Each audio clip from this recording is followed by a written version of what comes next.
Unahin po natin itong pagserbi ng arrest order laban kay Saldico, hindi pa plunder kundi malversation of public funds. Bailable pa po ito kasama ang iba pang mga opisyal ng SunWest Corporation ni Saldico at ilang mga personalidad mula sa DPWH, no? Subalit hindi po naisama sa kaso na isinampa ng ombudsman at ng gobyerno ni Marcos, si Martin Romualdez at si Marcos wala.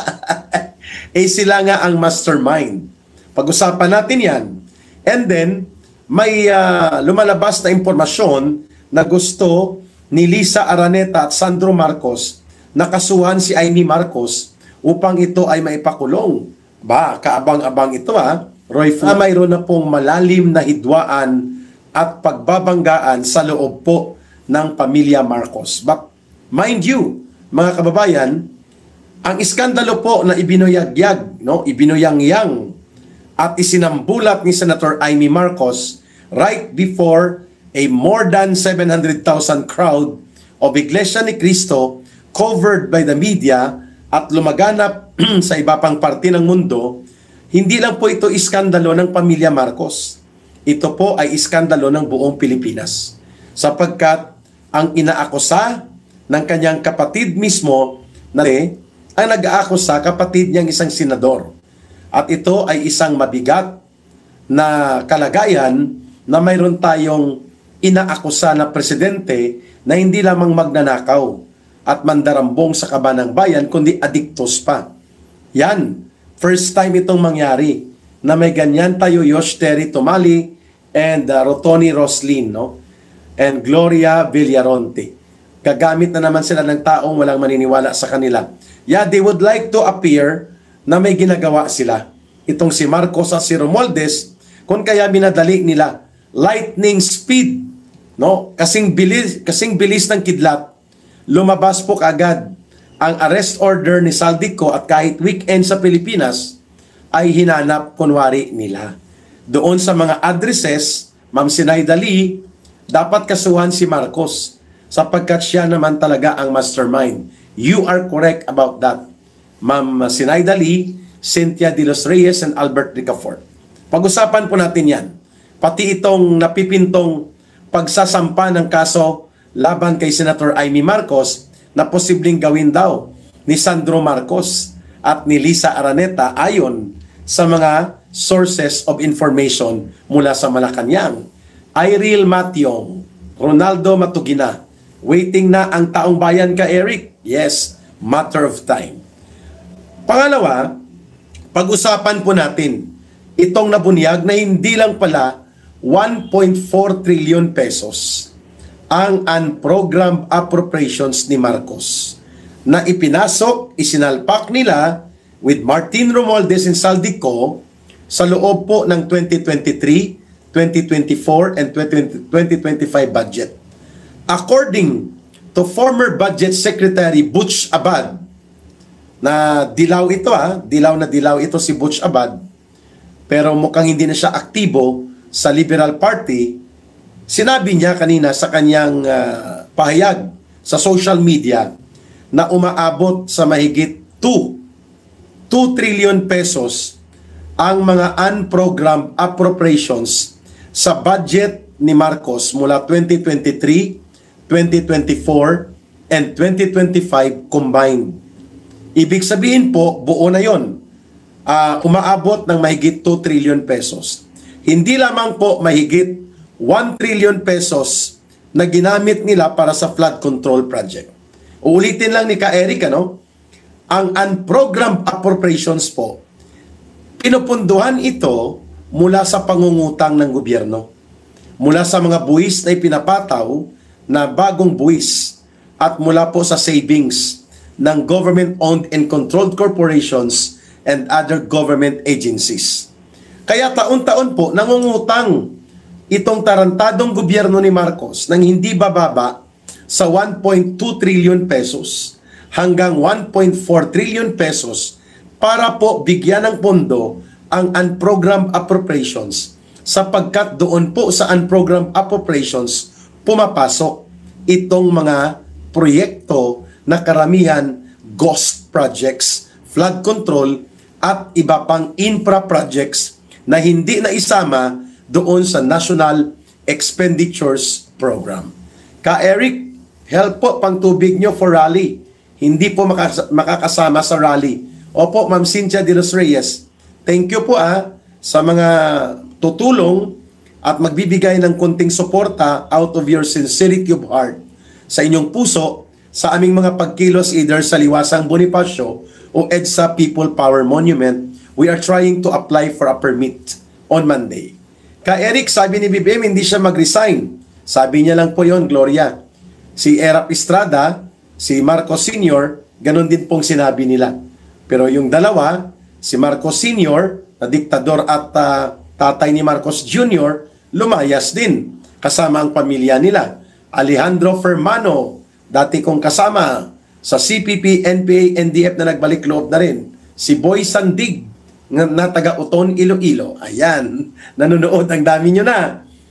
So, ang binabanggit ni DBM Secretary, former DBM Secretary Butch Abad, this is the first time na ganun kalaki po taon-taon, hindi bababa sa 600 to 700 billion pesos ang unprogrammed appropriations. Sa panahon ni Pangulong Duterte, pinakamalaki po sa unprogrammed is 75 billion. Ang unprogrammed po, walang items. Kaya pwede kang magtago ng mga proyekto na kunwa-kunwarian. At ang pinakamadaling i-manipulate at pinakamadaling dayain, ituturo mo lang sa ulan at bagyo, flood control projects. Kaya, in 2023 and 2024 and 2025, si Marcos po ay nag-utos na ipatupad ang more than 4,000 flood control projects. This is as per record of admission ng DPWH at ng DBM sa record ng House of Representatives. Armito Paloma and Stephen Ormsby, Rhea is watching. Salamat sa panonood. Alpha Anglers and bati ng konti, Bayan ko, J4G, Baby Sita de los Reyes. Magandang gabi at mag-ingat ka palagi ka, Eric. Thank you. Laida Aberin from Kuwait. Ronaldo Matugina, Maisel or Maze P. Miralles, and Helen May Cruz, Principe.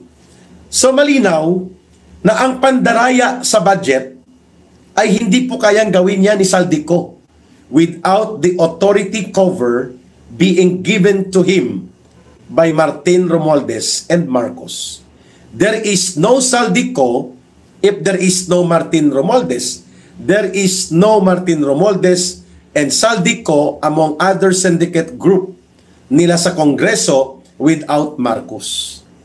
Hindi po ang authority ni Lucas Bersamin, ang authority ni Mina Pangandaman na DBM Secretary o ang authority ni DPWH Bunuan ang makakapagbigay ng garantiya na mailulusot ang budget na pinagkakatay at ginawang istafa at may pandaraya kung hindi sumasang-ayon at hindi nagko-cooperate at hindi kagustuhan ni Marcos Jr. bilang presidente. That's the basic logic about that. Si Marcos po, pag hindi pumayag, kahit magkano, kahit ano ang mga maniobra na gagawin ni Martin Romualdez at ni Saldico, wala pong bisa ito kung hindi pipirmahan ni Marcos ang mga bill na tinatawag na General Appropriations Bill kung hindi ito gagawin bilang General Appropriations Act o GAA. Clearly, mga kababayan, the authority and the confirmation of all the operations for budget insertions, alignment, and program appropriations at mga paghilot at mga paglusaw ng proyekto at ilipat-lipat nila, ang lahat ng yang hindi magaganap at walang saysay at tutuparan at walang bisa kung hindi pipirmahan ni Marcos na ma-include sa batas na tinatawag na General Appropriations Act. Therefore, hindi pwedeng hindi kasama si Marcos sa may pananagutan at kakasuhan. Di po ba? Very simple. Ako sa Amerika, Siya naman talaga po, Ka-Eric, ang mastermind eh. Ano pa ba ang hinahanap? Pinagtatakpan pa nila. Tama, no? Noel Saligumba, Ka-Eric Mayong Gabi, Cordafia, and Albert Bonita, 9878. Ann Walker, taong bayan na talaga ang tatapos kay Marcos at sa kanyang korupsyon sapagkat babagsak na ang Pilipinas. I agree to that, Ann Walker. Kaya ito po ang punto ni DBM Secretary Butch Abad.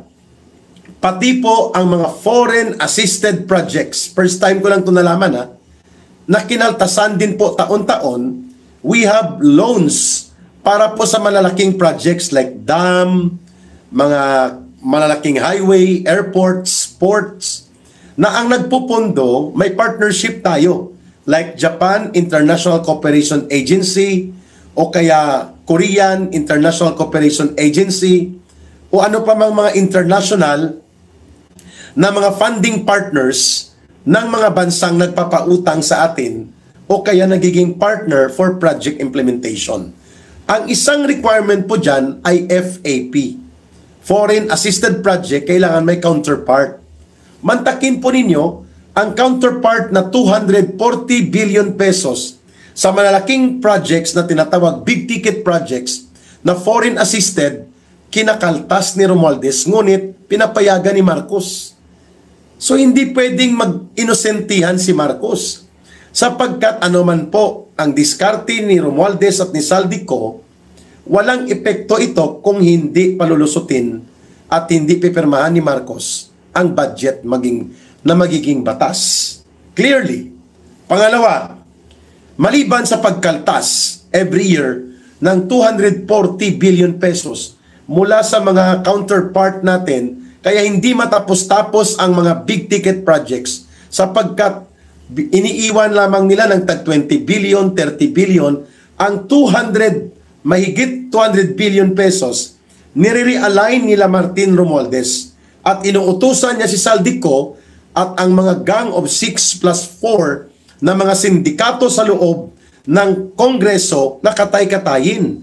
Kaya for the last 3 years, ang mga proyekto like ang Mindanao Railway System, ang subway sa buong sentro ng EDSA at Maynila, hindi matapos-tapos. Ang mga MRT station expansion, hindi makumpleto-kompleto sapagkat walang counterpart funding as required in the foreign assisted and co-undertaken na projects. Kailangan may counterpart ang gobyerno ng Pilipinas, kinakaltas ni Martin at nila Saldico at ng sindikato at inililipat sa flood control projects. More than 200 billion every year since 2020-23 hanggang 2025. And yet, pinapalusot at pinapabayaan ni Marcos Jr. So, sino ang may responsibilidad? Si Saldico lang? No. It should include Marcos and Romualdez, no? Bakit hindi napapanggit ang pangalan ni Lisa Tanas? Conchita Rua, si Lisa Marcos po ay walang accountability. She is a private person. Ang kanyang diskarte nakasakay kay Marcos. Therefore, without Marcos, wala po si Lisa. So kung kakasuhan mo si Lisa, kailangan may pakita mo ang money trail na siya ang nangulimbat. Pero wala siyang accountability under the government kasi hindi siya elected official. Kung mayroon siyang pananagutan, isasama siya later sa kaso kay Marcos. But without Marcos, Lisa is nothing. Without Marcos being president, yang si Martin Romualdez ay wala po. Kung banggitin ko si Lisa, at banggitin dito, anong pananagutan niya? She is not the one holding the power of the president. She is manipulating the president, but the exercise of power and authority is on Marcos. So ngayon, kung ituturo natin si Lisa ang nagpapatakbo ng gobyerno ni Marcos, parang sinabi natin na walang pananagutan si Marcos, inosente siya. That is wrong.